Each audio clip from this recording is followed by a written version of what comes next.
സാധാരണ പലിശ നിരക്കിൽ നിക്ഷേപിച്ച തുക ഒരു വർഷം കൊണ്ട് 3150 രൂപയായും 2 വർഷം കൊണ്ട് 3300 രൂപയായും മാറി. പലിശ നിരക്ക് എത്ര? ഒരു നിശ്ചിത തുക ബാങ്കിലിട്ടു, അത് ഒരു വർഷം കഴിഞ്ഞപ്പോൾ 3150 രൂപയായി, 2 വർഷം കഴിഞ്ഞപ്പോൾ 3300 രൂപയായി. അതായത് ഒരു വർഷത്തിൽ 3150 ആയിരുന്നു, 2ാം വർഷം ആകുമ്പോഴേക്കും 3300 ആയി.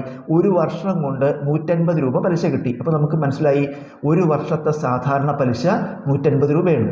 അപ്പോൾ 1ാം വർഷം 3150 ആവണമെങ്കിൽ നിക്ഷേപിച്ച തുക 3000 രൂപയായിരിക്കും. കാരണം 3000 നിക്ഷേപിച്ചു, ഒരു വർഷം കൊണ്ട് 150 പലിശ കിട്ടിയത് കൊണ്ടാണ് ആ വർഷം 3150 ആയത്. വീണ്ടും 150 കിട്ടിയത് കൊണ്ടാണ് അടുത്ത വർഷം 3300 ആയത്. അപ്പോൾ നിക്ഷേപിച്ച തുക 3000 രൂപയാണ്. ഒരു വർഷത്തെ സാധാരണ പലിശ 150 രൂപയാണ്. ഇനി നമുക്ക് സാധാരണ പലിശയുടെ സൂത്രവാക്യം എഴുതാം. I = P × N × R.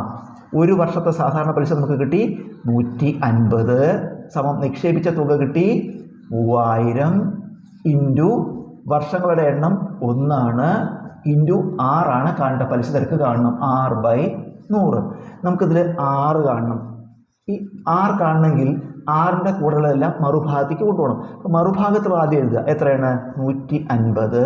ഇനി ഇവിടെ 6ൻ്റെ കൂടെയുള്ളതെല്ലാം ഇങ്ങോട്ട് കൊണ്ടുവരുമ്പോൾ 6ൻ്റെ കൂടെ ഛേദമായത് അംശമാവും, അംശമായത് ഛേദമാവും.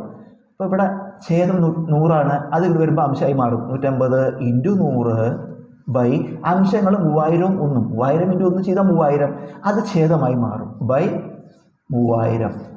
ഇത് നമുക്ക് ഛേദത്തിൽ 3 0, അംശത്തിൽ ഈ 100ഉം ഒരു 0 വെട്ടി ചുരുക്കിയ 15/3 5. പലിശ നിരക്ക് 5%.